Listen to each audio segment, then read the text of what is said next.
सफल businessman, businessman success, यह कहानियाँ आपको जीवन में कभी भी हार न मानने और कम पैसों के बावजूद कैसे एक बड़े बिजनेस की नींव रखी जाती है समझने में मदद करेगी। The story of umbrella businessman Prateek Doshi. College से ग्रेजुएट होने के बाद अधिकतर लोग जहां करियर में जॉब पाने के बारे में सोचते हैं, वहीं प्रतीक दोषी की सोच सबसे अलग थी। वो कुछ अलग करना चाहते थे जो अब तक कभी किसी ने नहीं किया, लेकिन उनके पास सबसे बड़ा सवाल यह था कि आखिर वह कौन सा बिजनेस करेंगे, क्योंकि उस समय पहले से ही बहुत सारे बिजनेस मौजूद थे और प्रतीक के पास कोई आइडिया नहीं था। उन्हें सिर्फ इतना पता था कि वे अपना खुद का कुछ करना चाहते हैं। बरसात के मौसम में एक दिन प्रतीक जब मुंबई के लोकल ट्रेन का धक्का खाते हुए बारिश से बचते बचते घर जा रहे थे, तब उनकी नज़र अचानक छतरी पर जाकर रुकी। जब उन्होंने ध्यान दिया तो पाया कि सभी लोगों के पास सिर्फ काले और हल्के रंगों की ही छतरी है। छतरी में किसी भी तरह की कोई प्रिंट या डिजाइन नहीं है। लोगों के इन छतरी को देखते हुए उन्हें एक बहुत ही ज़बरदस्त आइडिया उनके दिमाग में आया। उन्होंने सोचा क्यों ना डिजाइन और प्रिंट वाली छतरी का बिजनेस किया जाए, क्योंकि यह बिजनेस कोई नहीं कर रहा है तो उनका यह बिजनेस पूरी तरह यूनिक होगा। इस आइडिया को सोचकर प्रतीक बहुत खुश हो गए और वह अपने घर गए। अपने घर जाकर जब उन्होंने अपना ही आइडिया अपने परिवार को बताया, तब उनके परिवार ने उनसे कहा कि क्या तुमने छतरी बेचने के लिए इतनी पढ़ाई की है।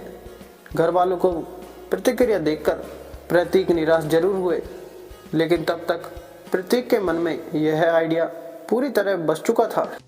उन्हें सिर्फ किसी भी हालत में अपनी छतरी का बिजनेस शुरू करना था। जब प्रतीक अपने छतरी के बिजनेस के लिए ब्लूप्रिंट तैयार कर रहे थे, उनके दोस्त उनके घर जाकर उनसे पूछते थे कि भाई तू क्या कर रहा है, तो प्रतीक जवाब में कहते थे कि मैं अपना छतरी का बिजनेस करना चाहता हूँ। अपनी छतरी बिजनेस के लिए उन्होंने डिजाइनर से डिजाइन तैयार करवाए, लेकिन जब उन्होंने यह डिजाइन पब्लिशर को दिखाया तो कोई भी पब्लिशर उनके डिजाइन को पब्लिश करने के लिए नहीं माने, क्योंकि इंडिया जैसे देश में नई नई चीज़ों को जल्दी एक्सेप्ट नहीं किया जाता है। इसलिए कोई भी प्रतीक के डिजाइन को पब्लिश करने के लिए मान नहीं रहे थे। लेकिन प्रतीक ने हार नहीं मानी और एक के बाद एक पब्लिशर के पास जाते रहे। 11 पब्लिशर ने उनके डिजाइन को बेकार बताकर उनकी डिजाइन छतरी पर प्रिंट और उसकी मार्केटिंग करने से मना कर दिया था। लेकिन 12वीं पब्लिशर को प्रतीक का आइडिया यूनिक और अलग लगा, जिसके कारण उन्होंने प्रतीक के डिजाइन को प्रिंट कर दिया और फिर उन्होंने मार्केटिंग का काम भी शुरू कर दिया। 6 महीने तक प्रतीक इस काम में जुटे रहे, लेकिन कड़ी मेहनत के बाद भी उन्होंने सिर्फ 800 छतरी ही बेचे थे। फिर उनके किसी दोस्त के बताने पर उन्होंने अपनी छतरी का बिजनेस ऑनलाइन ले जाने के बारे में सोचा। प्रतीक अपनी छतरी के बिजनेस पर अपना पूरा हाथ पैर मार लेना चाहते थे, ताकि बाद में उन्हें किसी भी तरह का कोई पछतावा ना रहे। प्रतीक कहते हैं कि बिजनेस को ऑनलाइन ले जाने के लिए और मार्केटिंग करने के लिए 18 घंटे काम करते थे। वो कहते थे कि उस समय रावण के तरह उनके भी 10 सर थे, एक डिजाइनिंग में तो दूसरा मार्केटिंग में। अकेले वो सभी चीज़ों को संभाल रहे थे। अपने बिजनेस को ऑनलाइन ले जाने के बाद प्रतीक को बहुत डर लग रहा था कि कोई उनकी छतरी खरीदेगा भी या नहीं। इसलिए उन्होंने अपने पिता से कहा कि प्लीज़ आप एक छतरी खरीद लीजिएगा, ताकि मुझे तसल्ली रहेगी मेरी एक छतरी बिक गई है। लेकिन जैसे ही उन्होंने अपना बिजनेस ऑनलाइन किया और लोगों को उनकी छतरी के बारे में पता चला, तो उनकी छतरी की सेल काफ़ी ज़्यादा बढ़ गई।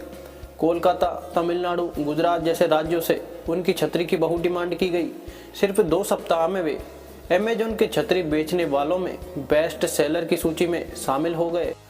इस तरह प्रतीक ने अपने छोटे से आइडिया को एक मल्टी मिलेनियर बिजनेस बना दिया और एक सक्सेसफुल बिजनेसमैन बन गए।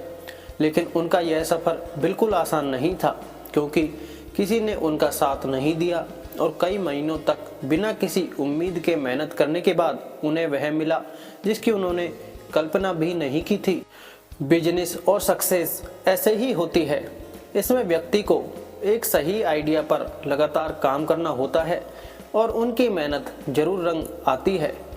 प्रतीक दोषी हमेशा कहते हैं कि if you do hard work then it never goes in water.